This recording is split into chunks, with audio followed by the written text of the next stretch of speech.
Rusdiana, calon guru penggerak angkatan 10 kelas 267. Kali ini saya akan mempraktikkan wawancara praobservasi dengan rekan saya, Bu Riza. Selamat siang, Bu Riza. Selamat siang, Bu Selvi. Selamat menyaksikan. Ini Bu Selvi untuk modul ajarnya. Oh iya, terima kasih Bu Riza. Oke. Gimana Bu Riza kabarnya hari ini? Alhamdulillah baik Bu. Bu Selvi sendiri bagaimana? Alhamdulillah sehat. Seger ya. Gimana Bu? Bagaimana? Ya, jadi terima kasih sebelumnya mau berkenan datang. Tujuannya di sini Bu Riza, besok kita ada janji untuk observasi ya. Iya. Nah, tujuan saya melakukan wawancara praobservasi ini ingin mengetahui kesiapan Bu Riza untuk besok seperti apa saja yang sudah disiapkan, kemudian mungkin ada kendala-kendala yang bisa kita share seperti itu. Oh, iya. Untuk dicari solusinya. Ini siap. Nggih, Bu Riza, ini untuk everything-nya nggih. Untuk besok tujuan pembelajarannya apa, Bu? Oh, iya, Bu. Jadi kebetulan besok itu kan saya masuk di kelas 8 ya Bu ya. Iya. Masuk ke materi sistem pencernaannya manusia. Nah, 8 apa ya, Bu? Besok rencananya di 8A. 8A ya. 8A. Materinya kan sistem pencernaan pada manusia. Tujuan pembelajarannya hendak dicapai. Nanti peserta didik dapat menyebutkan organ-organ pencernaan. Peserta didik juga dapat menjelaskan bagaimana proses makanan dicerna di dalam tubuh. Gitu. Itu tujuan pembelajaran besok. Menyebutkan organnya, kemudian juga menjelaskan fungsinya. Baik, untuk area yang ingin dicapai pada pembelajaran besok ini apa ini Bu Riza? Oh iya Bu Selvi, jadi area pengembangan yang hendak dicapai besok itu adalah keaktifan siswa pada saat di kelas, ya, sama pemahaman siswa terhadap materinya, dan juga kan harus mengetahui bagaimana partisipasi peserta didik pada saat di kelas juga sama kegiatan pembelajaran. Besok dibikin kelompok atau? Ya, besok dibentuk kelompok. Jadi besok rencananya ada 6 kelompok. Nanti rencananya besok ya menggunakan apa ya Bu, strategi itu loh, window shopping. Window shopping. Ya. Oke. Jadi untuk strategi yang dipersiapkan itu tadi Ya, window shopping. window shopping. Itu seperti apa ya? Window shopping itu semacam kita berbelanja gitu loh Bu. Jadi nanti kan model pembelajarannya di sini saya pakai discovery learning dengan strategi atau metodenya window shopping. Jadi nanti dibagi menjadi 6 kelompok. Nanti ada yang tetap tinggal di kelompoknya dan ada yang menjadi penjualnya gitu. Nanti juga disiapkan beberapa alat-alat yang dibutuhkan seperti kertas manila dan juga semacam gambar-gambar organ-organ gitu Bu. Jadi nanti kalau misalnya waktu peserta didiknya mempelajari organ-organnya itu nanti juga bisa menjelaskan, karena nanti proses beli jual beli itu peserta didiknya harus tahu fungsinya, harus tahu nama organnya juga. Jadi untuk belinya dia harus menjelaskan fungsi organ itu, baru dapat barangnya gitu kan? Iya, baru dapat barangnya. Oke, selain window shopping ada lagi strategi? Oke, selain window shopping, kebetulan kemarin kan kita Bu Selvi sama saya juga sharing, jadi kan sharing ke saya yang tentang pembelajaran sosial emosional itu ya Bu ya. Nah, itu juga strateginya besok saya ingin menerapkan KSI itu kan. Ada yang bisa manajemen diri, terus habis itu bisa bersosialisasi dengan temannya.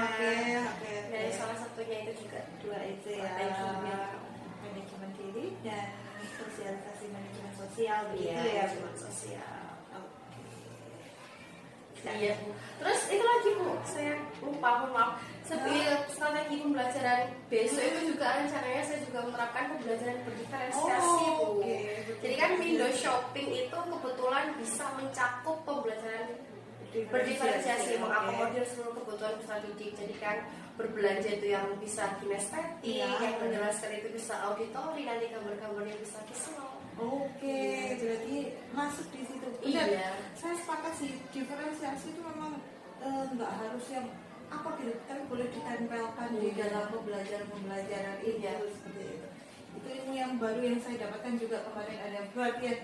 Dulu itu saya sempat pusing setiap mau bikin gimana ya berdiferensiasi. Ternyata enggak, kita bikin dulu pembelajarannya nanti ini bisa diferensiasi tinggal ditempelkan seperti ini dari Windows. Wah, pengetahuan baru buat saya itu. Oke, diferensiasi. Baik, saya sudah catat dan saya akan izin masuk ke kelasnya Bu Riza besok. Semoga tidak mengganggu. Semoga lancar, semoga sukses. Bu Riza, saya bisa minta tanda tangan untuk ini disepakati oleh Bu Riza dan saya hasil dari observasi hari ini.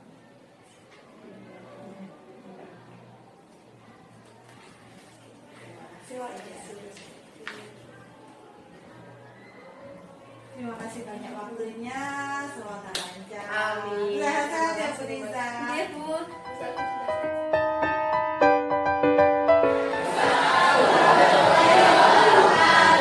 Selamat pagi semuanya.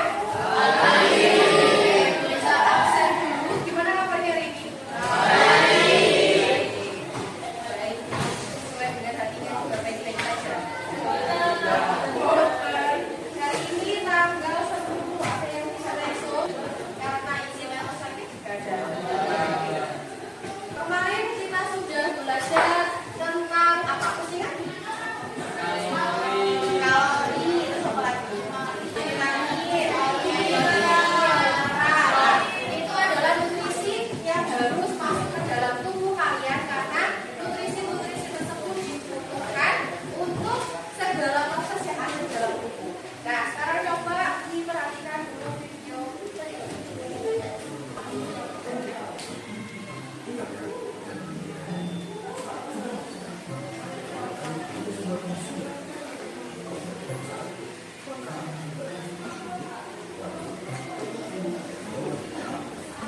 Tadi di video tersebut membicarakan masalah apa? Bersedia. Kalian pernah bersedia? Kira-kira sebelumnya kalian pernah berpikir nggak kenapa kok kalian bisa bersedia? Biasanya sampai kalau tersedia itu disebabkan karena apa? Makan sambil berbicara, makan sambil guyon. Ayo siapa? Biasanya maaf sampai guyon atau kalau tersedia.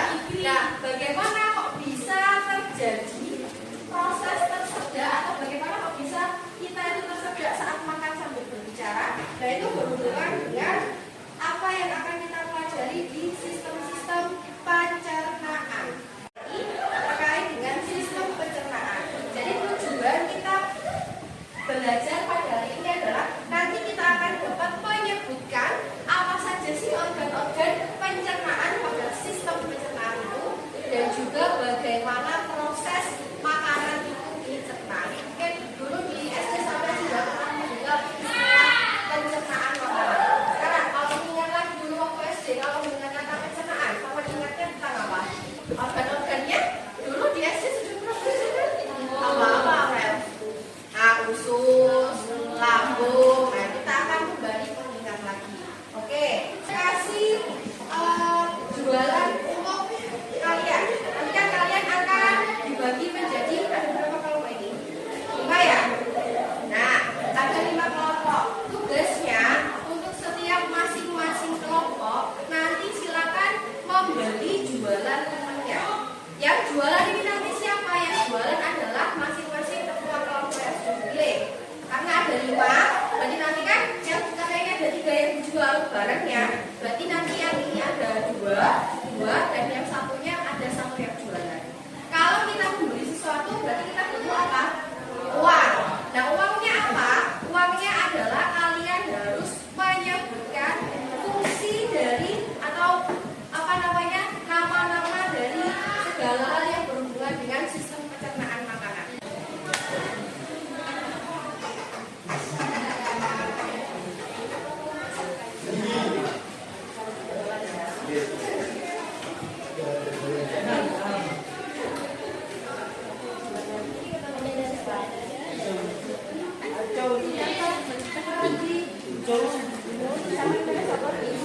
Di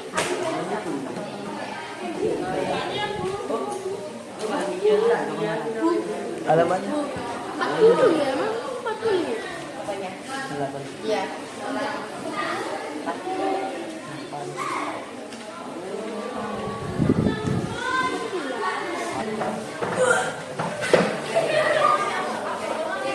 Apa ini sih dia?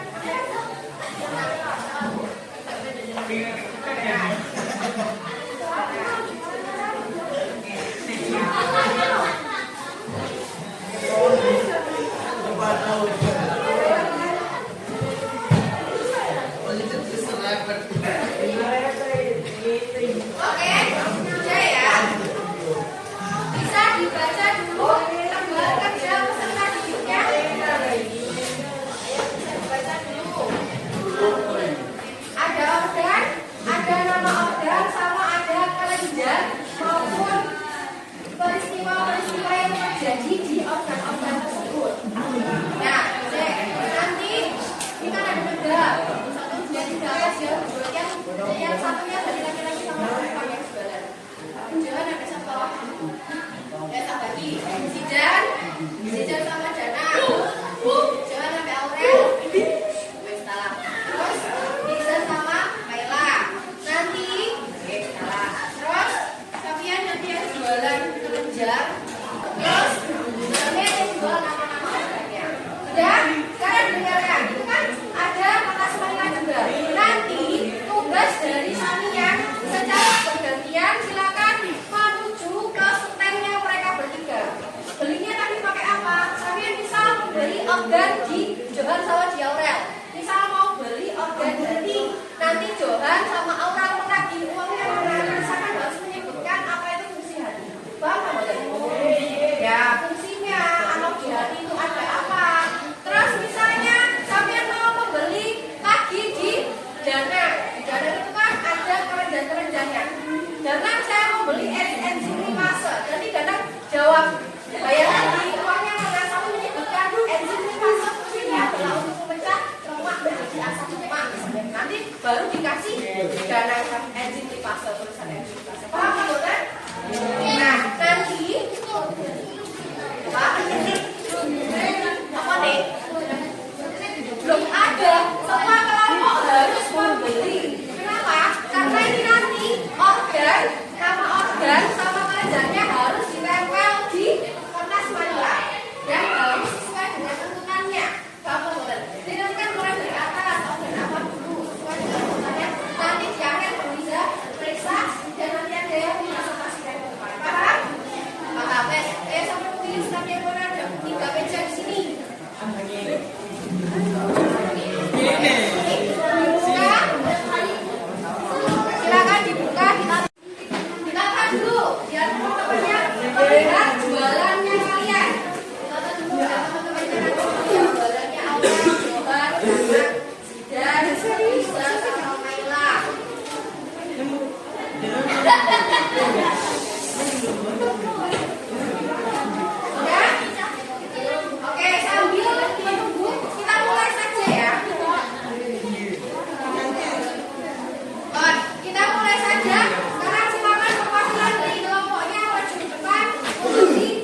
secara kimia atau secara mekanik. Peristiwa apa yang terjadi saat makanan berada di mulut dan kerongkongan? Di mulut terjadi proses pencernaan secara mekanik, yaitu gigi berfungsi menggoyang makanan secara kecil. Peristiwa apa yang terjadi saat makanan berada di lambung? Terdapat cairan HCl yang membunuh kuman-kuman. Peristiwa apa yang terjadi makanan berada di lambung dan lalu makanan akan diserap dan diedarkan ke seluruh tubuh. Sedangkan usus besar jadi proses penyerapan air, putaran sisa makanan seperti biji akan dikeluarkan. Sekarang coba ceritakan bagaimana proses makanan dicerna hingga diserap oleh seluruh kain dan sisa makanan masuk ke dalam mulut dan dikoyak dipotong menggunakan gigi untuk menjadi kecil, lalu masuk ke dalam esophagus. Makanan dari esophagus akan masuk ke lambung, lalu masuk ke usus halus untuk diserap untuk diedarkan ke seluruh tubuh, dan usus besar berfungsi untuk membuang sisa makanan. Oke, nah ini tadi contoh mempresentasikan organ-organ dan proses pencernaan makanan. Coba sambil jelaskan dengan tunjuk gambarnya, coba mulai dari mana dulu pencernaan makanan. Nah, dari mulut, mana mulut?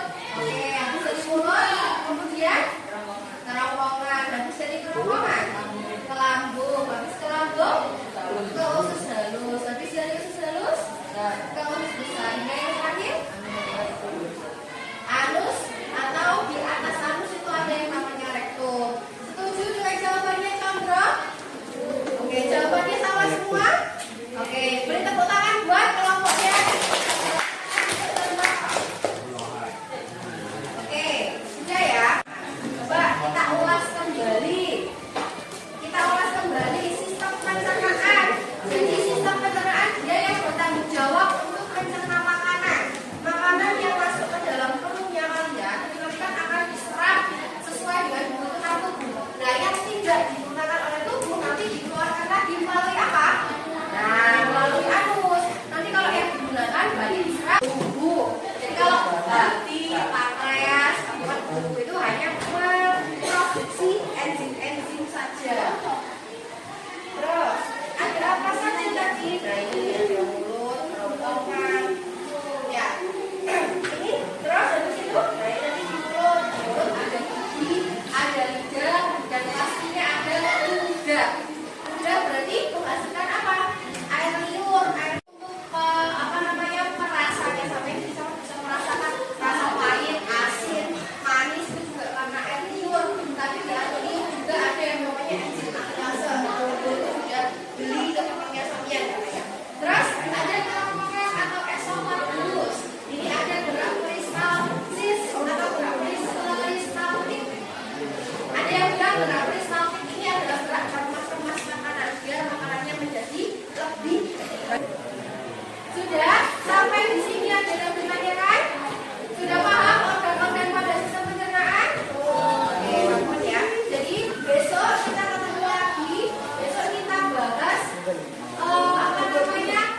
Kemarin kan sudah membahas nutrisi, sudah membahas organ-organnya. Kita membahas masuk ke materi selanjutnya. Setelah itu yakni apa? Sudah membaca sistem?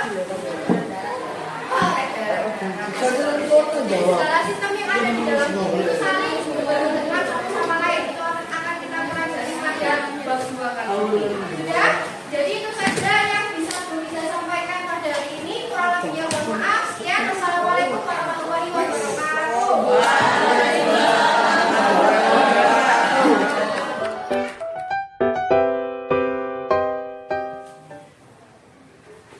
Assalamualaikum warahmatullahi wabarakatuh. Perkenalkan, saya Selvi Ari Rusdiana, calon guru penggerak angkatan ke-10 kelas 267. Hari ini saya akan mempraktikkan wawancara pasca observasi bersama guru yang saya observasi, Bu Riza, dan didampingi pengajar praktik saya, Bu Ena. Assalamualaikum warahmatullahi wabarakatuh. Selamat menyaksikan. Assalamualaikum Bu Riza. Waalaikumsalam Bu Selvi. Bagaimana kabarnya? Alhamdulillah sehat bapaknya. Kemarin sempat agak flu, Iya. sekarang sudah lebih baik. Lebih baik dari sebelumnya. Alhamdulillah. Alhamdulillah. Bu Riza, kita sudah melewati kemarin observasi, gimana perasaannya Bu Riza setelah observasi? Baik, setelah menjalankan serangkaian pembelajaran kemarin ya Bu Iya. ya, alhamdulillahnya lega. Alhamdulillah. Karena kan itu sudah dipersiapkan juga sebelum-sebelumnya. Betul. Tetapi ya sebenarnya sih puas ya Bu ya, tapi Iya. cuman puasnya tuh belum 100%. Ya karena di situ kan juga ada beberapa kendala yang dialami. Nah, area perkembangan yang saya lakukan, yang direncanakan, itu menunjukkan hasil yang positif Bu, tapi belum 100%. Nah itu yang membuat saya nantinya untuk mungkin melakukan perbaikan, menyusun rencana tindak lanjut dan menjadi PR bagi saya ke depannya. Oke. Iya, Bu Riza, bisa diceritakan area pengembangan yang diinginkan kemarin?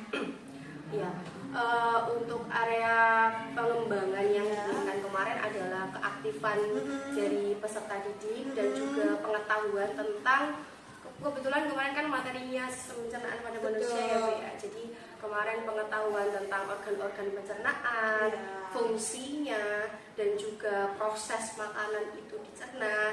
Dan juga kemarin saya kan menggunakan model pembelajaran discovery dengan pendekatan pembelajaran berdiferensiasi. Saya juga menggunakan itu Bu, window shopping kemarin ya. Alhamdulillah sudah berjalan. Tapi ya mungkin perlu perbaikan lagi. Dan window shopping yang saya lakukan itu juga pastinya modifikasi dari window shopping mungkin yang sebelum-sebelumnya pernah ada. Dan juga kemarin kan saya menggunakan menyesuaikan dengan karakteristik peserta didiknya juga, lingkungan belajar juga. Nah, saya juga kan kemarin menggunakan sesuai dengan mungkin Bu Selvi kan kemarin sempat diskusi sama saya tentang kompetensi sosial emosionalnya. Nah, itu selama kegiatan pembelajaran itu ternyata peserta didiknya juga menerapkan itu Bu. Jadi kayak manajemen diri, terus kesadaran sosial, bekerja sama, begitu Bu. Gitu ya, kayaknya sudah mendapatkan hasil yang cukup positif. Jadi cuman tadi bilangnya ada PR. Iya, ada Apa PR ini pastinya. PR-nya? Mengganjal ya. Iya, pastinya ya Bu ya, ada PR. Nah, PR-nya yang berdasarkan pengamatan saya selama proses pembelajaran itu pastinya ada peserta didik yang masih belum aktif pada saat kegiatan pembelajaran Bu. Dan itu ya mungkin ya cukup lumayan banyak yang belum aktif. Nah, kan otomatis kan setiap guru ataupun peserta didikan pastinya punya yang namanya kelas impian ya. Ya mungkin suasananya kondusif, peserta didiknya sigap, tapi ya pada kenyataannya ya seperti itu Bu. Ya. Jadi yang belum 100% itu karena memang ada yang belum Iya Bu. belum aktif, belum mau ikut, Belum ikut terlibat bersenang ya dalam aktif berpartisipasi. Oke, kalau bayangan Bu Riza ini untuk PR-nya Bu Riza ini, adakah rencana yang ingin diterapkan biar gak jadi PR? Oh iya. Jadi rencana tindak lanjut karena mengatasi PR tadi itu mungkin saya perlu melakukan pendekatan personal kepada peserta didiknya. Mungkin juga di luar kegiatan pembelajaran atau mungkin selama kegiatan pembelajaran diberikan semacam perhatian khusus Bu. Jadi kayak sering didatangi peserta didiknya, ditanyakan, itu juga perlu untuk dilakukan. Dan juga mungkin yang penting ya pada saat melakukan pendekatan personal itu harus memberikan motivasi di pandang peserta didiknya. Itu yang paling penting. Luar biasa. Kayaknya akan berhasil. Amin. Kira-kira ini kapan akan dilakukan ini? Secepatnya ya Bu ya. Iya, karena kan pembelajaran itu perlu diperbaiki kualitasnya dengan secepatnya agar peserta didik itu dapat mencapai tujuan pembelajarannya. Jadi mungkin ya besok Senin Bu. Senin ya, karena sekarang Jumat ya. Ya nanti akan mungkin saya panggil peserta didiknya, saya ajak ngobrol gitu Bu. Adakah yang bisa membantu Bu Riza di sini? Oh pastinya ada Bu. Ya. Yang paling penting adalah wali kelas. Ya nanti yang mengetahui peserta didik di kelas kan sedikit banyak pasti wali kelasnya. Dan juga nanti mungkin saya juga berkoordinasi minta ke wali kelasnya untuk meminta nomor wali muridnya, mungkin kebiasaan di rumahnya seperti apa, menanyakan. sudah ada rencana, sudah tahu kapan akan berjalan. Semoga kelas impiannya Bu Riza segera terwujud, anak-anak happy di kelas, semuanya berjalan. Amin. Terima kasih Bu Riza Terima untuk kasih, Bu waktunya. Sofi. Saya akhiri Iya, ya. gitu. Assalamualaikum warahmatullahi wabarakatuh. Waalaikumsalam. Barangkali Bu Erna ada kembali kepada saya dengan Bu Riza di sini. Ya, terima kasih. Oke. Terima kasih Bu Selvi dan Iya. juga Bu Risa Iya, sebagai iya. rekan sejawat dari Bu Selvi. Iya. Dari percakapan kali ini dan sebelumnya saya juga melihat kan pra-observasinya. Iya. Ada pengembangan apa saja yang ingin dicapai di situ sudah disepakati bersama. Dan di sini karena saya fokusnya ke praktek coachingnya nih, Iya, iya. saya kira secara alur kita punya alur tinta di sana sudah nampak semuanya, ada tujuan walaupun tersirat tadi kalau kita sudah tahu setelah melakukan observasi berarti yang dibahas otomatis kan refleksi dari observasi tersebut. Kemudian Bu Selvi juga sudah mengidentifikasi tadi menanyakan kepuasan, terus yang merasa masih kurang apa, terus itu juga masuk pada identifikasi nih kenapa rasanya ketidakpuasan, terus PR-nya dan rencana untuk mengatasi PR tersebut, solusinya apa itu sudah ada sampai pada tanggung jawab kapan dilaksanakan itu sudah bagus menurut saya Bu Selvi. Secara alur untuk secara prinsipnya sesuai dengan konteks kita juga sudah bagus karena di sini Bu Selvi tidak ada menggurui sama sekali ya. Pertanyaan pemantik saja dan yang lebih mengulas adalah dari Bu Riza. Bu Riza. Itu saja dari saya.